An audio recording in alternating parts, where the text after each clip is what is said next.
योगी जी की बात कर रहे हैं। योगी जी के ऊपर तो खुद 56 मुकदमे हैं। योगी जी क्या बताएंगे? वो प्रदेश के मुखिया होके वो हिंदू नहीं है, हिंदू की बात नहीं करते हैं, वो दंगाई की बात करते हैं। हमेशा हिंदू मुस्लिम को लड़ा। मैं क्लास 9th में अभी पढ़ता भी हूँ और मैं साथ साथ राजनीति भी करता हूँ, ताकि मुझे इसी चीज में आगे जाना है। अच्छा, पॉलिटिक्स में ही आना है बात। पॉलिटिक्स में ही आना है हमको। हाँ। तो इस वजह से मैं अभी से ही तैयारी कर रहा हूँ। पूरे उत्तर प्रदेश में 300 प्लस सीटें समाजवादी पार्टी जीतेगी और समाजवादी पार्टी का परचम लहराएगा। तो यानी कि आपने पहले से ही ठान लिया है कि नेता बनना है हमको। 2012 से लेकर 2017 तक विकास करा, वैसे ही 2027 में मुख्यमंत्री बनेंगे तो 2027 से लेकर 2032 तक फिर से विकास होगा। क्या आपको उनको सबसे अच्छा? तो फर्जी काम करना, फर्जी बोलना और फर्जी लोगों को जेल भेजना इस सरकार का बाएं हाथ का काम, इनका काम ही यही है। इनको काम नहीं करना है, इनको झूठ बोलना है, झूठे मुकर। आप देख रहे हैं नेशनल अयोध्या, मैं स्वागत करता हूं चैनल पर। हम बात करेंगे समाजवादी पार्टी के कार्यकर्ता कितने उत्साहित हैं 2027 के चुनाव को लेकर। हमारे साथ आप देख सकते हैं बाराबंकी के रहने वाले हैं। हर पीसी में लगभग समाजवादी पार्टी के कार्यालय के बाहर आ जाते हैं। इतनी छोटी सी उम्र है गणेश शंकर यादव जी की, जो कि दरियाबाद विधानसभा लगता है इनके, और बड़े समर्थक हैं समाजवादी पार्टी के। इतनी दूर से ये आते हैं। आइए इनसे बात करते हैं कि इतनी कम उम्र में एक छोटा सा बच्चा अपने नेता के लिए समर्थन करने के लिए यहाँ पर आया हुआ है। क्या चाहते हैं, इनके मन में क्या है? लोग कहते हैं छोटा सा बच्चा, उसको पढ़ना लिखना चाहिए, लेकिन पढ़ाई लिखाई भी करते हैं या नहीं, ये भी बात करेंगे। क्या नाम बेटा? तो हम तो बता दिए, फिर से बताओ अपना नाम। जी, मेरा नाम गणेश शंकर यादव, जिला बाराबंकी, विधानसभा दरियाबाद दरियाबाद से हैं जी। तो आप इतनी छोटी सी उम्र में हैं और आप यहाँ पर पार्टी कार्यालय में पढ़ने लिखने की उम्र है। बुरा मतलब कैसे सोच कर यहाँ पर? जी, मैं क्लास 9th में अभी पढ़ता भी हूँ और मैं साथ साथ राजनीति भी करता हूँ, ताकि मुझे इसी चीज में आगे जाना है। अच्छा, पॉलिटिक्स में ही आना है बात। पॉलिटिक्स में ही आना है हमको। हाँ। तो इस वजह से मैं अभी से ही तैयारी कर रहा हूँ और मैं अपने नेता से मिलने आया करता हूँ बीच बीच में, जब जब छुट्टी रहती है। आज संडे है तो मैं आज मिलने आया हूँ। मिलते हैं नेताजी आप? जी बिल्कुल मिलते अखिलेश हैं। यादव जी मिलते हैं? जी बिल्कुल मिलते हैं, आज भी मुलाकात हुई है। तो देख लीजिए, तो लोग बड़े बड़े तरसते रह जाते हैं अखिलेश यादव जी से मिलने के लिए। इतनी छोटी सी उम्र में जब जब पीसी होती तब तब आते हैं और अखिलेश यादव जी से मिलते हैं। तो ये बताइए, क्या चाहते हैं आप लोग इतनी उम्र में? क्या आपने अपने क्षेत्र में क्या बताना चाह रहे हैं कि कौन जीते, क्यों जीते?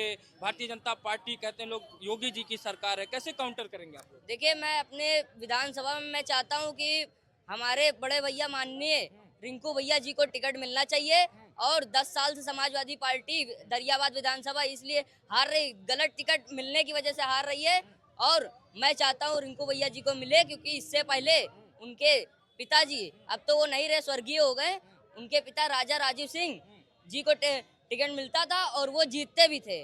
तो मैं अब चाहता हूँ कि माननीय रिंकू भैया जी को टिकट मिले, और अगर उनको टिकट मिलेगा तो कम से कम 60,000 वोटों से दरियाबाद विधानसभा रिंकू भैया जीतेंगे और समाजवादी पार्टी का परचम लहराएगा। वहाँ सीटें आ सकती हैं इस बार?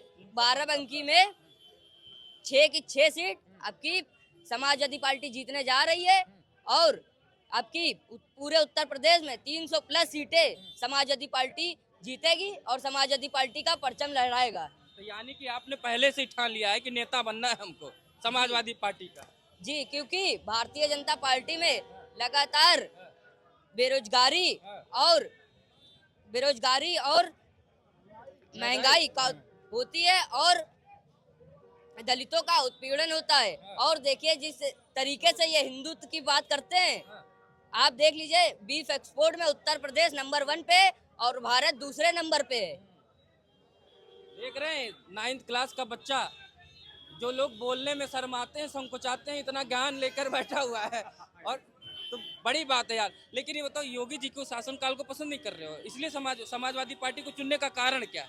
आप योगी जी की बात कर रहे हैं। योगी जी के ऊपर तो खुद 56 मुकदमे हैं। योगी जी क्या बताएंगे? वो प्रदेश के मुखिया होके वो हिंदू नहीं है, हिंदू की बात नहीं करते हैं, वो दंगाई की बात करते हैं। हमेशा हिंदू मुस्लिम को लड़ाते हैं, लड़ाते रहते हैं। और क्या। आपकी बात जनता पसंद नहीं करेगी जी, इनकाउंटर कहते हैं योगी जी तो हमारे शासन काल में बड़ी पुलिसिंग, मॉडर्न पुलिसिंग है।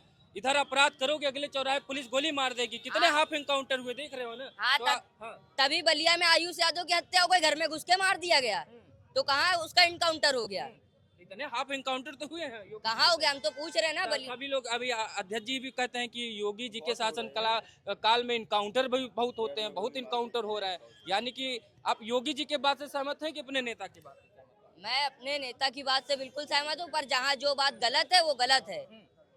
तो आप समाजवादी पार्टी के लिए कैंपेनिंग करेंगे? जी बिल्कुल। क्या चाहते हैं आप?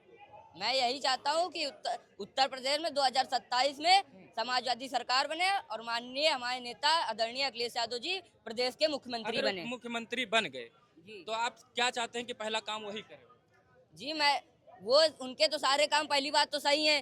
दूसरी बात, अगर वो आएंगे तो प्रदेश का पूरी तरीके से विकास होगा, और जैसे उन्होंने 2012 से लेकर 2017 तक विकास करा, वैसे ही 2027 में मुख्यमंत्री बनेंगे तो 2027 से लेकर 2032 तक फिर से विकास होगा। क्या आपको उनको सबसे अच्छा काम क्या लगा? अभी तक 2012 से 17 तक मुख्यमंत्री रहे प्रदेश के अखिलेश यादव जी, तो कोई तो काम उनका तुम्हें सबसे अच्छा लगा होगा जिससे इंस्पायर हुए हो और समाजवादी पार्टी के इतने छोटे कार्यकर्ता बन के सामने आए। मुझे सबसे अच्छा उनका काम ये लगता है कि वो हमेशा युवाओं को उठाते हैं और वो हमेशा छात्रों को उठाते हैं। जैसे कि आपने देखा होगा, छात्रों को उन्होंने अपने कार्यकाल में 12 लाख लैपटॉप दिए। देख रहे हैं यहाँ 9th क्लास का बच्चा है, यहाँ बोलने से संकोचाते हैं लोग, बोलेंगे कैसे, सब कुछ ज्ञान रखा है। क्या नाम है सर? अनवर खान वारसी जी, आज बड़े नेता नसीमुद्दीन सिद्दीकी जी समाजवादी पार्टी में सम्मिलित हुए हैं, इसका फायदा दिख रहा है आपको 2027 में मिलेगा? पीडीए परिवार बड़ा हो रहा है, फायदा तो जाहिर सी बात है कि बिल्कुल होना है। और नसीमुद्दीन सिद्दीकी साहब के साथ और भी लोग शामिल हुए हैं, और भी नाम हैं, उनको भी बताइए। और जो नेता हैं, जो शामिल लोग हुए, उनका सारे लोगों का स्वागत है, अभिनंदन है। और इसका परिणाम तो आपको 2027 के चुनाव में पता चलेगा। इसमें अच्छा सर ये बताइए, इसमें देश का जो माहौल चल रहा है, इसमें जातियां, पहले होता था कि हिंदू राष्ट्र बनेगा, फिर बात आई कि जो है हिंदू एकत्र हो जाओ, फलाने वाले से बड़ा खतरा है, फिर उसके बाद चलिए लोग एकत्र होने की बात चली, थोड़ा मामला शांत था, तो एक यूजीसी बिल लेके चले आते हैं और उस यूजीसी बिल में एक वर्ग को अलग, दो वर्ग को अलग कर दिया जाता है, जिससे समाज का और भारत का एक माहौल बिगड़ा हुआ, जातियों में लोग बटे पड़े हैं। क्या इसका फायदा आने वाले समय में जो इलेक्शन होगा अदर पार्टी को होगा, भारतीय जनता पार्टी को नुकसान होने जा रहा है? देखिए, जो राम को लाए हैं वही यूजीसी को भी लाए हैं, जो राम को लाए हैं वही यूजीसी को भी लाए हैं। नफा नुकसान तो उनको दो ना, हम समाजवादी लोग नफा नुकसान का काम का सौदा करते हैं। हमारा तो नफा नुकसान देख के ही लाए होंगे ना, कुछ तो सोचे होंगे कि उनका विजन है, वो नफा नुकसान पे ही बात कर, उनका भाषण ही नफा नुकसान पे होता है। कभी रोजगार पे नहीं हुआ, दवा पढ़ाई पे नहीं हुआ, बेरोजगारी पे नहीं हुआ, किसान के मुद्दे पे नहीं हुआ, खाद यूरिया पे नहीं हुआ, डीजल पे नहीं हुआ, पेट्रोल पे नहीं हुआ, किसान के ट्रैक्टर पे नहीं हुआ। इस देश का दुर्भाग्य ये है कि जो सरकार, डबल इंजन की सरकार, कफन पे जीएसटी लगाकर पैसा वसूल रही हो, अंतिम संस्कार में सामग्री जो काम आने वाली हो उन पर टैक्स लगाकर वसूलने वाली सरकार हो, तो ये तो नफा नुकसान की सरकार है, गुजराती लोगों की सरकार है। इनको तो नफा नुकसान, लेकिन हम समाजवादी लोग हैं, हम माननीय मुलायम सिंह यादव जी के, लोहिया जी के विचारों पे चलने वाले लोग हैं। हम नफा नुकसान का सौदा नहीं करते, हम काम पर विश्वास रखते हैं, हमारा काम बोलता आप है। समाजवादी पार्टी के समर्थक है, बताइए अभी आपके राष्ट्रीय प्रवक्ता मनोज यादव जी के ऊपर SC/ST एक्ट के तहत मुकदमा दर्ज करके उनको जेल भेज दिया जाता, 2 दिन तक लापता थे, बड़ा हो हल्ला हुआ, लेकिन बाद में पता चलता है कि उत्तर प्रदेश की पुलिस STF उठा ले गई उनको। क्या आपको लग रहा है ये जानबूझ के उनको फंसाया जा रहा है या वास्तव में वो महिला छेड़खानी किए होंगे? ऐसा है कि जैसे आप समाज का आईना है, चौथा खंबा है, आपके ही माध्यम से बहुत सी चीजें हम लोगों को पता चलती हैं। आपने देखा होगा कि एक केस हुआ था अयोध्या में, एक बुजुर्ग थे 65-70 साल के, जिन पे बलात्कार का मुकदमा लगाकर उनको जेल भेज दिया था। मैं आपसे सवाल पूछता हूँ, अब दोषी नहीं, उनका मकान और दुकान सब गिरा दिया था, इसका जवाब कौन देगा? आजम खान साहब के ऊपर फर्जी मुकदमे लगा के उनको जेल भेज दिया।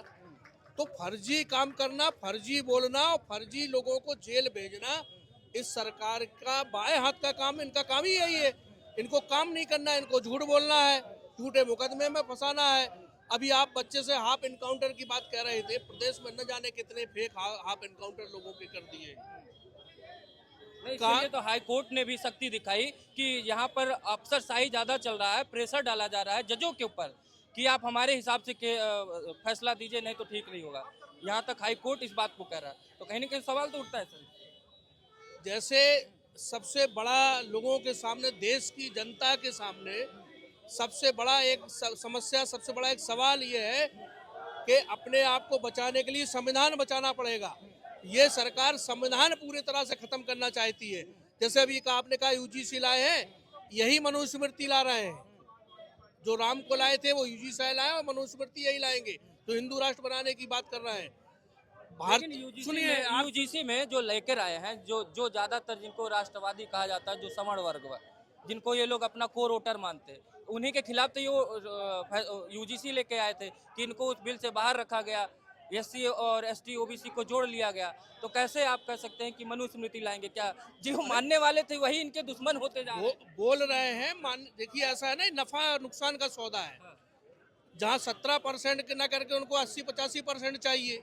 यूजीसी ले आए, राम को ले आए थे, ये ऐसी चीजें। ये किसानों के लिए सस्ती यूरिया नहीं ला रहे हैं, नौजवानों के लिए रोजगार नहीं ला रहे हैं, पढ़े लिखे बेरोजगारों के लिए नौकरी नहीं ला रहे हैं, माँ बहन बेटियों के लिए इज्जत आबरू सुरक्षित रहे वो नहीं ला रहे हैं। यूजीसी ले आएंगे, कहीं कोई बिल ले आएंगे। अभी किसानों के खिलाफ बिल लाए थे, हरियाणा और पंजाब के न जाने कितने किसान मर गए सरहद पर। बिल लेके आए थे, कानून किसानों के खिलाफ लेके आए थे। जब से सरकार बनी है कुछ ना कुछ लेके आ रहे हैं। लेके केवल एक चीज नहीं आ रहा है, रोजगार नहीं ला रहे हैं, दवा पढ़ाई नहीं ला रहे हैं, स्कूल नहीं ला रहे हैं, बच्चों की सुरक्षा की बात नहीं कर रहे हैं, काम की बात नहीं करते, मन की बात करते हैं। ट्रेड डील्स भी हुआ अभी अमेरिका के साथ, 18% का टैरिफ लगाता है अमेरिका, पहले 3 पे लगा हुआ था, तो 18 लगता है। तो मोदी जी तुरंत एनडीए की बैठक बुलाते, माला वाला पहन लेते हैं। क्या लग रहा है कि अब किसान अब सड़कों पर उतरने जा रहा है? क्या सरकार चौतरफा गिरती हुई आने वाले समय में दिखाई देगी? आप देखिए, उन्होंने एक लोगों के, जिसको आमतौर पर अंधभक्त कहते हैं,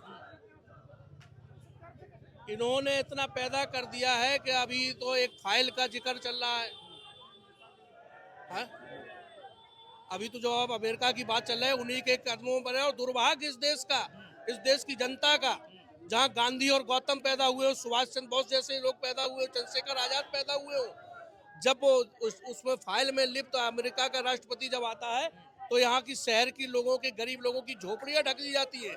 इतना काला, इतना खराब, इतना गंदा आदमी देश का राष्ट्रपति, जिसके बारे में बोलने में शर्म आ रही, मासूम बच्चों के साथ जो किया, जिस सिंडिकेट में शामिल रहा, उस आदमी के आने पर हमारे देश की गरीबी छिपाई जाती है।